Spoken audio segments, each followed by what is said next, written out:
तो पता चला जो यहाँ सरकारी संस्थान में कार्यक्रम नहीं हो सकता था नियमानुकूल, और परमिशन उनको मिल गया था टाउन हॉल का।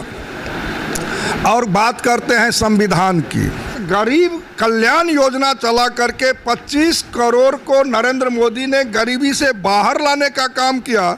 आज सबका छत हो, प्रधानमंत्री आवास दिए हैं, बिजली घर में लगवाए हैं, 5 लाख आयुष्मान कार्ड देने का काम किए हैं। मुसलमान बहन माँ के लिए भी 3 तलाक कानून पर भी ला करके देने का काम किए।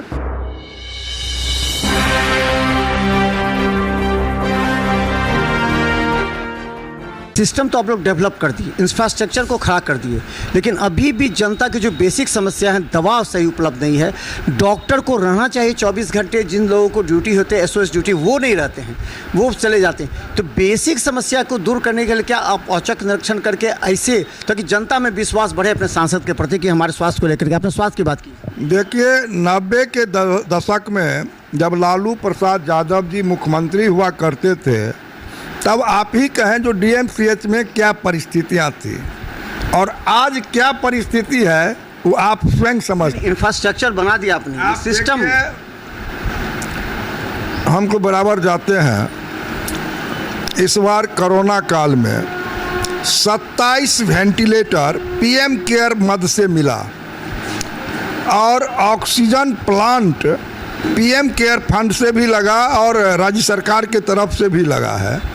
पहले तो काफ़ी अभाव था, और आज जहाँ पर डीएमसीएच में जो विभाग नहीं थी, आज सुपर स्पेशलिटी में भी हम देखते हैं काफ़ी लोगों का भीड़ रहता है। पहले तो लोग जाता नहीं था डीएमसीएच परिसर में, अब बहुत सुधार हुआ है, धीरे धीरे सब सुधार हो रहा है, हो भी जाएगा। बेसिक समस्या आप कहते हैं कई बार फ़ोन करना पड़ता हुआ अधीक्षक उपाधीक्षक को, जरा देख लीजिए पेशेंट जा रहा है।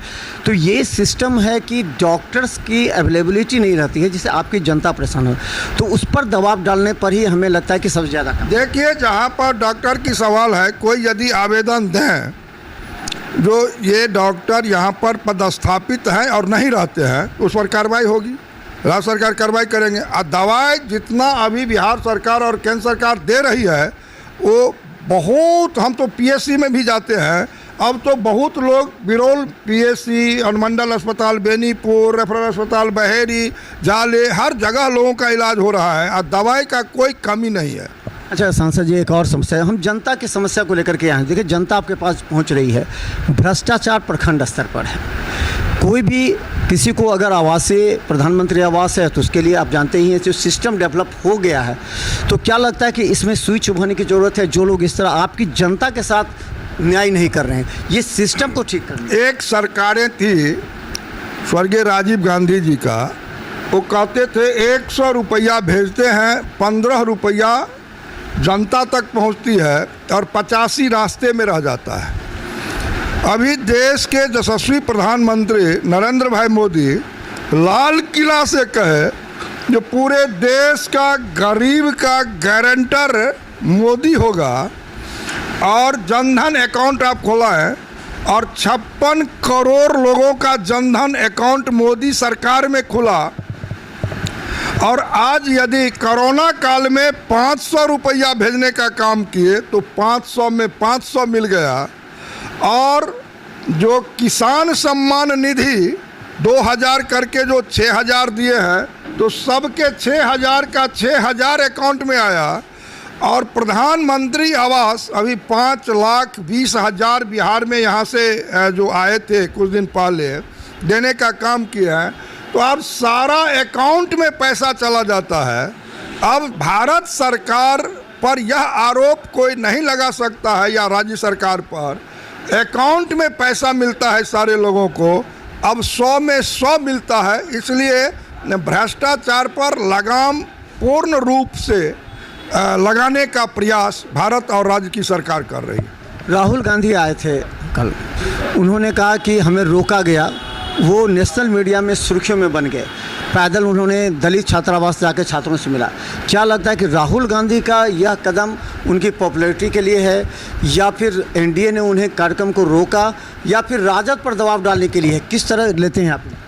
देखिए, नेता प्रतिपक्ष हैं राहुल जी, और राहुल जी का जो कार्यक्रम था तो हम प्रशासन से बात किए थे जब उनका कार्यक्रम हो गया उसके बाद, तो पता चला जो यहाँ सरकारी संस्थान में कार्यक्रम नहीं हो सकता था नियमानुकूल, और परमिशन उनको मिल गया था टाउन हॉल का। और बात करते हैं संविधान की, बात करते हैं दलित महादलित की, तो आप ही कहें जो देश कानून से चलेगा या तानाशाही से चलेगा। और जहाँ तक छात्रावास में गए, डॉक्टर भीमराव अंबेडकर जो इस देश में अपमानित हुआ, सो किसने किया अपमानित? राहुल जी को बताना चाहिए।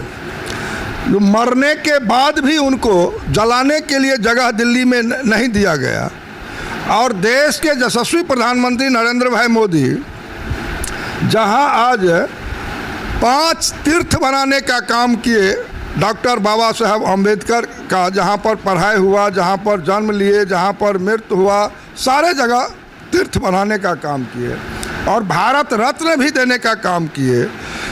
और आज लोग आरक्षण की बात करते हैं और आरक्षण का मुद्दा बनाना चाह रहे हैं।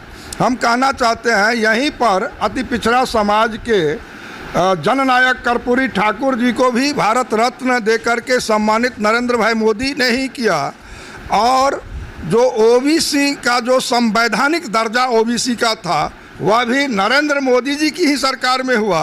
अब प्रमोशन में आरक्षण की बात श्रद्धेय अटल बिहारी वाजपेयी जी के कार्यकाल में हुआ, और इस गरीब कल्याण योजना चला करके 25 करोड़ को नरेंद्र मोदी ने गरीबी से बाहर लाने का काम किया।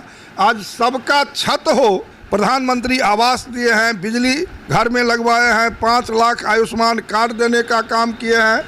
आज उस गरीब के लिए जितना जो काम, 5 किलो अनाज की बात करें तो सबको कोरोना काल में कोई भूखे नहीं रह जाए, तो 80 करोड़ लोगों को गरीब कल्याण योजना के तहत अनाज देने का काम किए।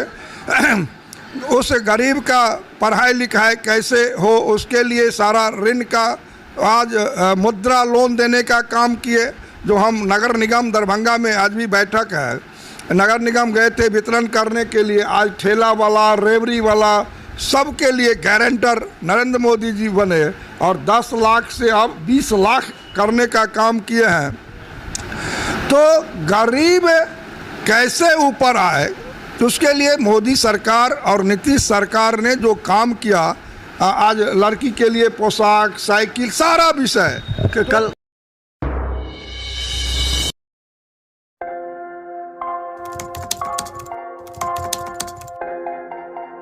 मतलब ये हुआ जुमला हुआ, ऐसा कोई नहीं कर सकता है दुनिया में।